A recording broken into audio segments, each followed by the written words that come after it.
Hey friends, I'm going to be showing you today how I do my workflow through Adobe Premiere Pro.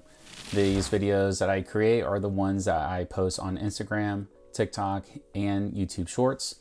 If you haven't followed me on either of those platforms, I'll put my handles up here. And for here on YouTube, if you may consider subscribing, that'd be awesome. If you watched my last video, I talked about my workflow process through Adobe Lightroom, and I showed you how I get the kind of style that I like. I showed you my presets. I showed you some techniques I've learned over the years of being an automotive photographer. And now we're gonna be jumping into Premiere Pro to finish off creating a video that will be going out tomorrow, actually. I do want to emphasize that this is not a step-by-step tutorial on how to use Adobe Premiere Pro. I am simply showing you what my workflow is, how I edit, how I organize things, and then the finished product and how it gets sent out. I'm gonna start this off by showing you my organization. And right here, I have my Finder folder pulled up for the current project I am working on. And you can see from top down all the different folders that I use. Each one has their own purpose. Not every single folder is going to have stuff in it. This is just the template that I use. All my GoPro footage is going to be stored in this file. This is straight from the SD card out of the GoPro. And you can see that I have my low resolution files and my MP4 files. The low resolution files, I do change the names to say proxy at the end of them because this is how Adobe recognizes that they are proxy files. My Sony and my GoPro both record proxy files while I am recording the full resolution video.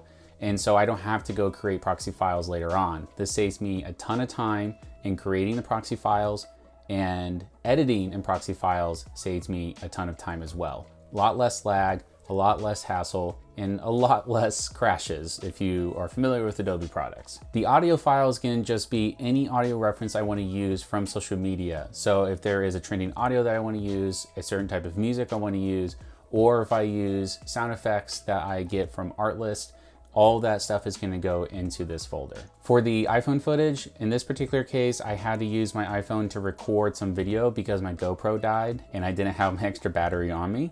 So this is one of those scenarios where I would have that. Photos is obviously where all the photos that I edit are going to be stored for my videos, for my carousels, etc. Project file is where the actual project file for Adobe Premiere exists and all the exported videos that I post online. In the Sony a7 IV file, this is just in case I do use the B-roll footage from my Sony. This doesn't happen very often. I still have it here though, just in case. These are photos of a GR Corolla that I took at a local cars and coffee event. I'm only gonna be using 2 of these photos for the actual video, and then the rest of them are going to be included on the carousel later in the day. When I go and export these photos, I do it in a setting that makes the most sense for both social media and for Adobe Premiere. So we'll go here to export these 6 images. And on the right-hand side, you can see that I have the dimensions set to small. And this is because the smaller the image, the more compressed the data, the easier it is to work with in Adobe. And it's also easier to put it to social media without losing any sort of quality. Instagram, Facebook, whatever will still compress the image, but it won't be as much. So for the photos that I use in that video, I duplicate them and then I save the raw version of those, with the exception that I copy and paste over the crop and the lens correction. So that way it's not like this super distorted transition and it's just a clean transition as it goes across the screen. These are the 2 images I'm going to be exporting, and because I've used the same settings and I've exported into the same folder that I need them in, I'm going to go ahead and just hit Command E, and it's going to export these images into the same folder that I exported the previous images, which has already been set up in my project files. Over in Adobe Premiere Pro, I'm going to create a new project. I'm going to nest it in the Finder folder that I showed you earlier. So we'll go up here to New Project, and we will go ahead and call this Homo Park, Cars and Coffee. Now, I do already have a project file created for this, but I'm going to go ahead and show you where that exists by choosing my location. And then I am going to come back to here and we'll select this project file. And you can see here I already have the project file created. but this is generally how I create it. So we've chosen that, and then we'll go ahead and hit create. I'm gonna go ahead and create a bin for GoPro, and we are going to import the GoPro footage. Now, the reason why I don't just drag and drop the folder over is because I have the proxy videos in here, and those are not recognized. So we're gonna go ahead and just drag over the MP4 files. And once these are imported, I'm going to right click on them, come down to proxy, attach proxy, and it's going to pull up this window with a list of videos I'm going to attach. We'll just go here and click attach. And it's pretty smart at finding where the file location is. Because proxies and the actual videos are in the same folder, it automatically jumped here. So we're just gonna go ahead and hit OK, and it's gonna automatically attach all of the proxies to the full resolution files. And you know that they're proxy because they have this little blue icon here. Now, the next thing I'm gonna do is I'm gonna create a bin for sequences. The reason why I do this is because I use one project file to do all of my videos in for each big project that I'm working on. I'll leave all the sequences in the same project file. That way I can use all the same resources, like the videos, the photos, the audio if I need it, and just keeps it a little bit more organized for me. So under the sequence, I'm going to hit Command N to pull up a new sequence. Now, I do already have a custom preset created for the kind of sequence that I need, but to give you the settings, it is editing mode DSLR. I do the time base at 29.97 FPS or 30 frames per second. And I have all these other settings, which are pretty much default, with the exception that the ratio is a vertical. So it is going to be a 9:16 vertical. And for the sequence name, I'm just going to say Homo Park, Cars and Coffee, short 1. Now that the sequence is created, you can see that I have a vertical screen on here to do my editing with, and that's because I have the workspace vertical selected. This is a default vertical workspace that Adobe provides for you. You don't have to do any modifications.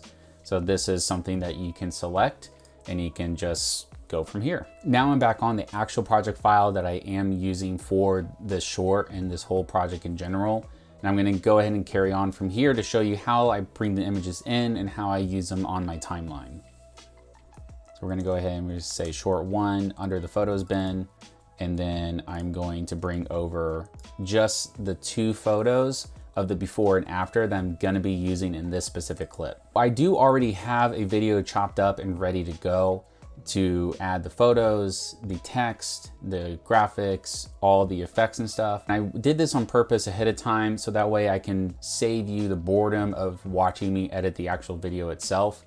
I just use the text-based editing option in Adobe. It makes things a lot faster to get the hard cuts in, and then I go back and I refine those cuts. The purpose of this part is I want to show you how I implement the photos in the video, how I use the graphics, and also how I do the crop, which the crop is something that everybody asks me all the time and how to do it. So this is the opportunity for those people who are interested to know. On my timeline down here, you can see that I have a marker here and I have a marker here.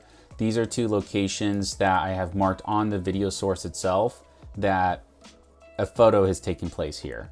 And I sync them up because as I take the photo, I want the image to pop up on screen to give you the effect. I drag the first image down, which is going to be the edited version, and I'm going to line up the beginning of that where the marker is. And then I'm going to bring the before photo down and put it just below the after. So as I scrub over this, you can see that all you see right now is the after with all the edits done to it. This next part is where I get the majority of my questions about my videos, and that's how do I do the slider for the before and after. I already do have this set up as a preset under the effects tab, and I'm going to go ahead and drag and drop it onto the after photo. Now you can see that I have this effect of the slider going back and forth. And I'm gonna go ahead and break it down for you because it is a very simple process that I think anybody can do. This is by no means a special effects thing or an After Effects thing. I use the crop effect and I set 2 keyframes. So I set one towards the beginning of the photo, not at the very beginning, but just a couple frames in. So you have this a little bit of a delay. And then I set the crop on the right side to 100%. So that just means that the entire image is cropped out from the right side. And then close to the end of the photo, I set another keyframe and I set the crop to 0. Adobe will determine how fast the animation is depending on how far apart you leave those two keyframes. So this is normal. And if I want it to be longer, I can just extend this out more, come back, and then when I play it again, it goes a little bit slower. The reason why I don't do it this slow is because at the end of the image, I want you to have enough time to actually see the after a little bit longer. So we'll play it again. It's back to its normal speed and you just get this nice clean slide. And then you get a couple frames after that to actually take in the image itself. And that's it for the crop. Like that's all I do to get that sliding effect going back and forth. Now this does kind of go over the end of the video. So I'm gonna extend this out and extend out the video because I don't want to change the length of the photos just for the video's sake unless it actually makes sense. The next part that I do is I will actually go and do the captions. I do the captions first because what will usually happen is if I make the captions and I realize, hey, I actually want to cut that out, I can go and cut it out by using the captions in the timeline so I know where I'm cutting. I'll come over to text-based editing. I already have this audio file transcribed, so all I have to do is come up to captions, create captions for my transcript, and I'm going to give it the style that I created myself. And this style is one that I copy and pasted over from a previous project. I have to do that right now because I don't understand how to like keep it consistent through all the projects. So I just copy and paste the asset into each project file that I'm working on. Go ahead and set my maximum length, my duration, and then I try to increase the gap. This doesn't really do a whole lot for me. So we'll go ahead and just hit create captions. And then you'll see that this track up top now exists. So now you can see my captions are up on screen. I will go through this process of cleaning up the captions and making sure that the words are correct. I'll also change the length of any words I need to change. So if there's a big gap between the last thing I say and the next thing I say, I will close that gap. For the purpose of this video, I'm gonna go ahead and move on to the next graphics and then we'll cap it off from there. I'm going to be going to the captions and graphics section. This is also where I'll change the styling of the words if I need to. So if there's another person here talking, I can click on this particular caption and change the fill color. I always use white and yellow, and that's just to help distinguish if I'm talking or if another person's talking. If there's a third person involved, I'll probably use another color like orange, something that stands out a little bit more. Go ahead and revert that because it's just me talking in this one. For the graphics AC on top of the images as they're playing, where it shows my settings and then it also shows what preset I'm using, I use graphics that I purchased and downloaded from Peter McKinnon. These assets are older. I don't know what year I downloaded them, but I downloaded them not that long ago. And I just use them on my videos because I love the look of them. I love the aesthetic of them. And Peter McKinnon is my favorite photographer that exists. So I love using his work and it's really nice. The two assets that I use are static and Bravo 1. If I'm talking to somebody and I want to put their Instagram handle on there, I will use his social media one where it just shows their handle, really cool animation and popping up and then going away. The Lifeline one is one I've used recently where it will pop up the title of the video at the front of the video. So in my Indie 8-hour series, I did that a little bit towards the end of it and I thought it was pretty cool. For the photos themselves though, because that's what we're focused on here, I'm going to pull over the static one. The static one is the one I use for the settings of the photo being taken. So you can see as I scrub over it, it's his default text and style. I do have to reference back to a previous project to get the text, just makes it quicker for me. So I'm gonna come over here to one I did recently. I'm just gonna copy over this text so I don't have to retype it. And then that is going to be too large, so I have to reduce it down to the size I normally use, which is 86. And then I'm going to remove line 2 because I don't need line 2. Under the effects section, I have a preset for the settings position, so I'm going to drag and drop that here. And that's going to place it above the image itself. And then I also have the drop shadow preset to make it stand out more from the screen. So because it's white text, if there's like a bright background, it's harder to see. This drop shadow allows it to be a little bit more visible. And I use the same drop shadow for the other stuff that pops up on screen. Now, the settings are a little bit more tedious because I have to actually type them in. So I'm gonna look back at my image real quick, and I'm gonna just transfer those settings onto here. So I shot at ISO 640, 41 millimeter in length, and then 3.2 aperture, 1/200. Now I'm gonna go ahead and copy that same graphic, and I'm gonna paste it over this other image, just get it lined up. And then under that image, I'm going to take the settings from there. So I shot at ISO 800. Sometimes I look at these and I think, why did I shoot those settings? And then it turns out just fine. So I put the settings on here because I like the transparency. It's one of the things that I really like about this process that I do. This is something that I'm not the only person who does it. I gain inspiration from another creator that does this. And so I just simply like the transparency aspect of it. Now that I've created those graphics for the images, you can see them play out here. The cool little animation just shows you the settings real quick for the length of the image, and then they go away. For the first image that pops up on the screen, I always add in what preset I'm using. And that preset is normally the same for all the images in the video. There have been videos in the past where I've used 2 different sets of images with 2 different presets. So the same thing applies. The first image that pops up on screen is gonna show you what preset I'm using.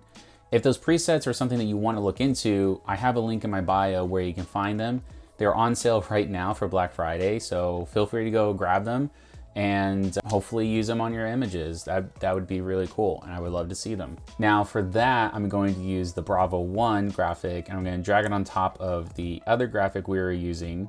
So now you'll see that the generic stuff that he has on here pops up. I'm going to change the text properties to Bungee on both lines. I think Bungee stands out really nice. And then I'm gonna reference my previous project. Now that those graphics are done, if I scrub over, you can see that my text has been replaced. I just need to get it in the right spot. So I'm gonna go back to my presets for my effects, and I'm going to drag over this graphic position. And now it's put it just below where the captions are. It is still on top of the image. Depending on the images that I'm showing off, I might move that up or down a little bit. Where it's at right now is perfectly fine. And lastly, I'm gonna add in my effect for drop shadow, so that way it stands out more.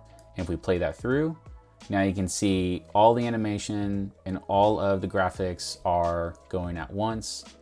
And that is it for that. Now for the audio, there's sometimes where I will enhance the audio using Adobe Podcast, and I'll pull that back in here so that way I have a more clear voice coming out of the video itself. I also have a recording of me actually clicking the shutter on my camera, and if I want to enhance the shutter click in the video, or if I'm using B-roll to show the images, I'll add that in underneath the clip where I do take the photo, so that way I have my own sound effects. Those are sound effects I've created myself, but I also use sound effects from Artlist, which is a service I started using recently. Don't worry, this isn't an ad. I'm not that cool yet. So I will make those adjustments myself, and then I will export the video. I'm going to show you the export settings that I use for this video, and then that's where we'll end it. This video isn't fully completed, but I do want to show you my export settings because this is going to make a lot more sense as to how I do things. Once we go to export, you can see that this is the default that Adobe pops up for me. I do have a preset created for this specific video. Now the video size is a 1080. I do shoot in 4K 30 frames per second on the GoPro, but I always edit and then export in 1080 because that's going to retain a lot of quality, and social media prefers 1080p. Now you can go out and you can record in 1080p if you want to. There's nothing wrong with it. I, on the other hand, record in 4K because I believe I get more quality output even though I do export in 1080p. So I have 1080p set up. It is automatically set to 1080 by 1920, which is the 9:16. Frame rate is set to 30. And if I click on this more button, I have render at maximum depth checked off. And I also have use maximum render quality checked. All these remain the same. For bitrate, I set it up for VBR2 pass. Normally set up for 1 pass, but I set it up for 2 pass because it does an initial sweep over it, and then it does it a second time to make sure it got everything. I set my target bitrate to 10, and then I set my maximum bitrate to 15. This is all dependent on what you want to do. Ultimately, the smaller the file size, the less compression you have. I just leave it here because this is what works for me. Audio, I leave the default settings. Captions, I have them burn into the video so you can actually see them. And I don't do anything else there. And that's it. I will go and export it. I'll transfer over to my phone, upload it to Instagram. I'll add all my captions. I'll add my cover photo, which is one of the photos I exported earlier. And then that's it. You guys get to enjoy the videos on Instagram Reels, TikTok, or YouTube Shorts. That wraps it up for my workflow process in Adobe Premiere Pro. Thank you so much. I hope that you got a good amount of insight into my workflow. If this is a video that you did enjoy watching, please leave a like and consider subscribing for future content. If you have any questions, feel free to leave a comment down below and I'll do my best to answer them. This has been my workflow in Adobe Premiere Pro, and I'll see you next time.